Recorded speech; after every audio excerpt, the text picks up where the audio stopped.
Buongiorno cari amici, benvenuti anche oggi nel canale del vostro Marietto Veneziano.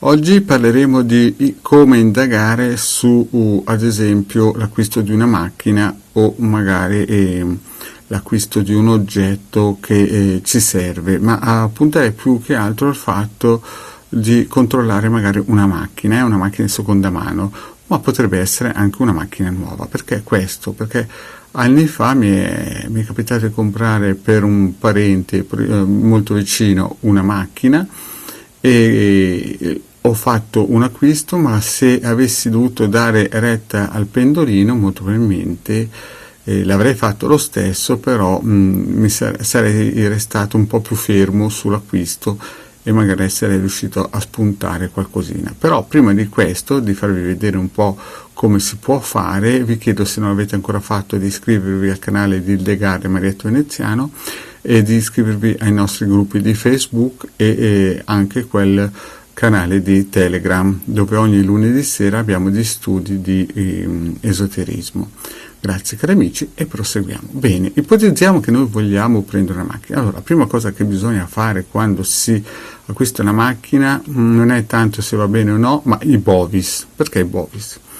Perché i bovis sono praticamente una radiografia di come la macchina è a livello vibrazionale, e quindi se una macchina è 6000 bovis, sicuramente sto sempre parlando di macchine di seconda mano, e questo è importante capirlo.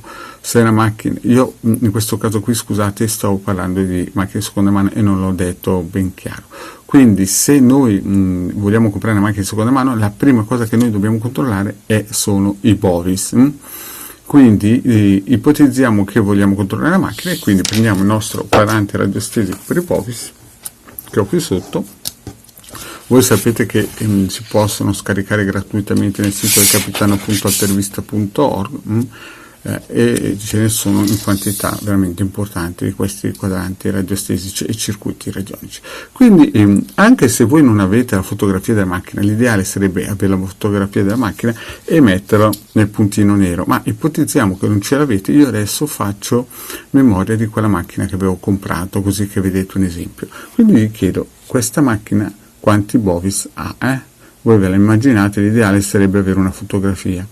E vedete che questa macchina qui che io sto pensando è la macchina che ho comprato quella volta là, e effettivamente aveva questa bovis qua.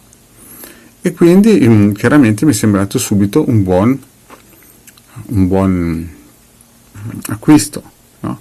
Buon acquisto perché effettivamente la macchina era così. Io ero partito in quinto, ho detto, questo è un acquisto che ho fatto più o meno 5 anni fa, sì, ecco, esatto, 5 anni fa. Ho fatto questo acquisto e quando ho controllato i bovis ho capito che la macchina era stata tenuta, diciamo, da una persona con una buona vibrazione. Infatti quando è arrivato il signore, prima è arrivato suo figlio, io pensavo che era questo signore, invece dopo il figlio mi dice no, è mio papà che arriva, e infatti il padre aveva 84 anni. Quindi la prima cosa che si guarda sono i bovis. La seconda cosa praticamente è se la macchina è adatta a noi. Quindi andiamo subito a prendere il quadrante radiostesico per la valutazione e chiediamo se la macchina era adatta a noi o al nostro parente, e vedete che in questo caso qua ci dice di sì, vedete? E quindi abbiamo già due situazioni positive, vedete?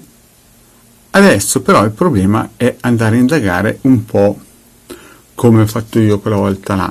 Praticamente, abitando al nord, io ho bisogno che il riscaldamento delle macchine sia sempre attivo, positivo e funzionante. E quindi io cosa feci in quel caso lì? Chiesi subito al pendolino se aveva problemi col riscaldamento. Adesso mi fermo, posiziono, e il pendolino, come vedete, mi disse che la macchina, io sto pensando a quella macchina che avevamo comprato, aveva problemi di riscaldamento.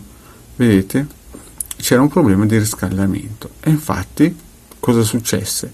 Quando io arrivai al momento dell'acquisto, arrivò prima il figlio. Io gli spiegai che ero un radiostesista e che avevo testato la macchina e che la macchina non aveva problemi di riscaldamento. Io invece dissi che avevo visto che aveva un problema di riscaldamento. Dopo un po' dopo mezz'oretta arrivò il padre e gli feci la stessa domanda. Il padre guardò negli occhi il figlio e gli disse sottovoce: gliel'hai detto? E il figlio disse di no, ma il figlio era già stato spaventato dal fatto che io gli avevo chiesto se aveva un problema al riscaldamento. Morale della favola, ve la stringo corta. Quando io incominciai a usare questa macchina, dopo una settimana mi accorsi che il riscaldamento aveva un buco e riuscii a sopperire a questo problema mettendo un liquido che chiude i buchini nel radiatore. Quindi praticamente il pendolino aveva visto giusto. In altre parole, bisogna sempre, se si può, fare delle domande obiettive al pendolino.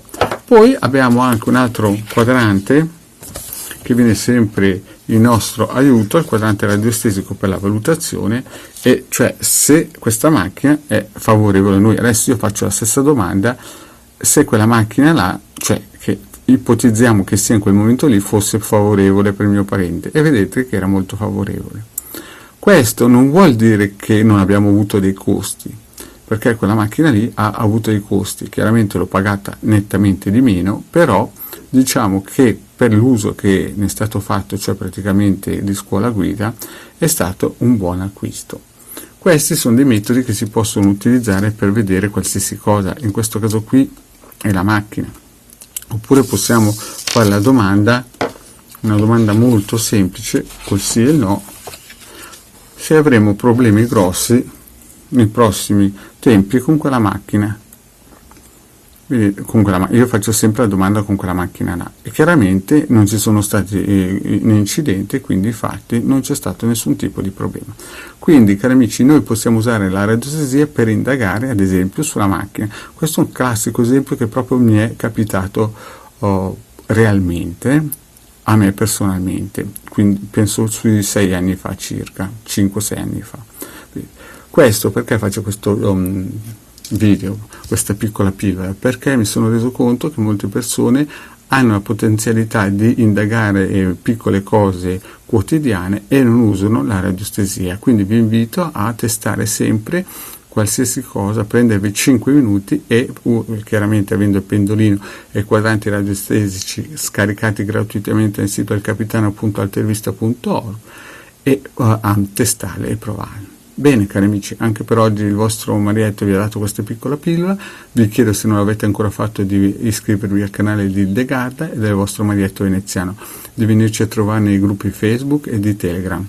E poi in questo periodo anche nel mio diario farò delle micro indagini con delle domande per chi vuol farle in modo gratuito, quando metterò l'icona per poterle fare, e poi registrerò le risposte che farò col pendolino. Grazie cari amici e alla prossima, ciao.